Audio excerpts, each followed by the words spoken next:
Goldie Hawn's silent vendetta, the 6 Hollywood figures she never forgave. Behind one of Hollywood's most radiant smiles lies a story of hidden pain, calculated betrayals, and professional wounds that never fully healed. Goldie Hawn, the woman who became synonymous with joy and infectious laughter throughout her legendary career, has finally decided to break her silence. Now at 79 years old, she's revealing the names of 6 powerful figures in the entertainment industry whom she secretly despised.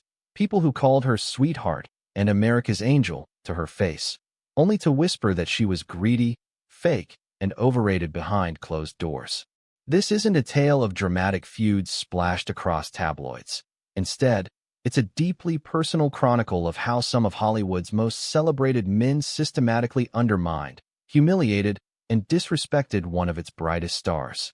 The journey through Goldie's blacklist begins with understanding that what appeared to the world as her unwavering optimism was actually a carefully constructed shield protecting her from deep emotional wounds.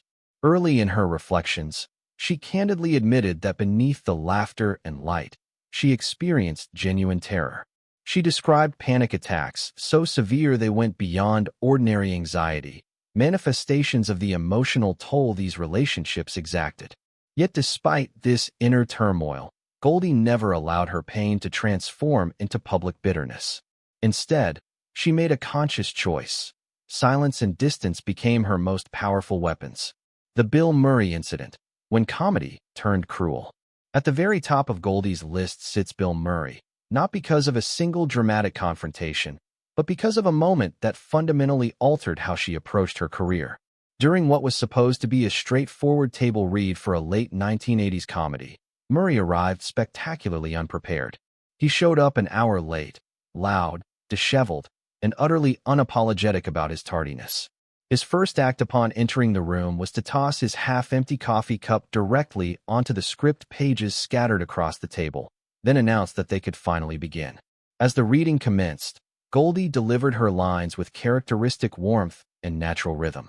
Murray, however, had other plans. Mid-scene, he interrupted her performance with a smirk, asking condescendingly, "Why don't you try acting like you've done drama before?"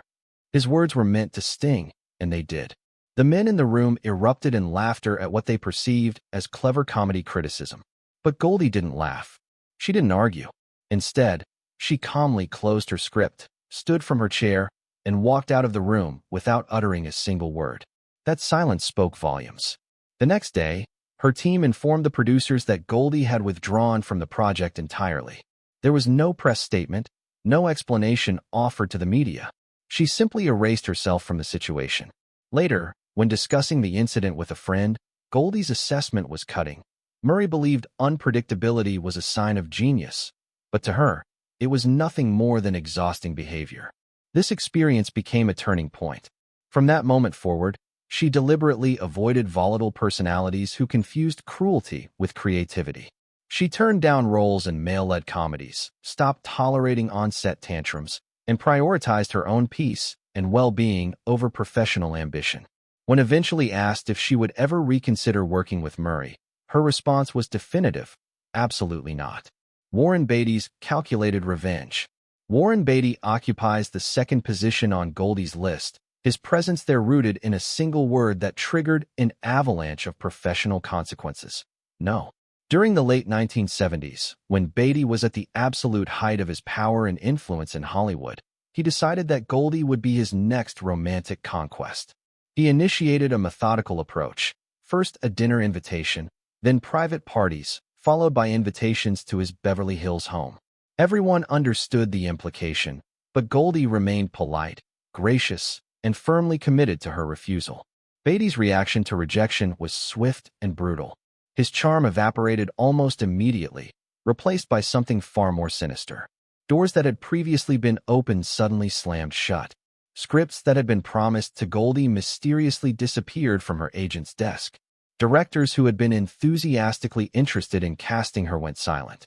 One producer even took Goldie aside to privately warn her that Beatty was spreading the word that she was difficult and unsuitable for serious material.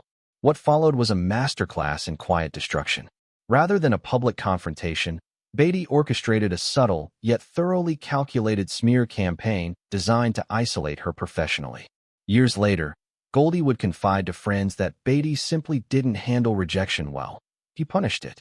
Those 6 words captured the entire dynamic.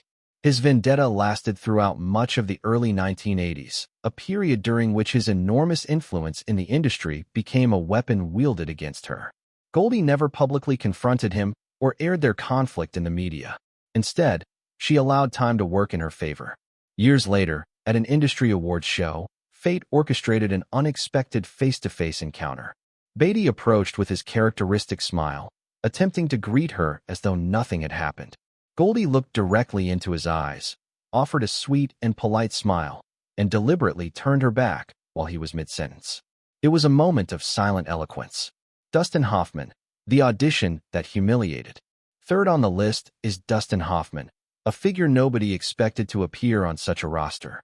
During the early 1980s, Goldie made a deliberate decision to expand her range as an actress. She had proven she could make audiences laugh, and now she wanted to prove she could make them feel.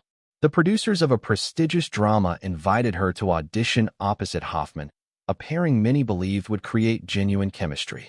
Midway through their scene, Hoffman abruptly stopped and stared at her with cold eyes. He then turned to the producers and delivered his verdict. She was still performing it like a sitcom. The criticism hit like a physical slap. Goldie didn't flinch or respond defensively. She completed the scene with professional composure, thanked everyone politely, and left the room before anyone could comment further. The next morning, she called her agent with explicit instructions. She was withdrawing from consideration and would not fight for respect in a room full of men who had already decided she was incapable of serious work. When later asked about the experience, Goldie responded with characteristic insight, noting that some men forget they're not directing the women around them. Her observation was devastatingly accurate. Hoffman had intended to expose her weakness, but instead revealed only his own profound arrogance. Chevy Chase, the friendship that died on set.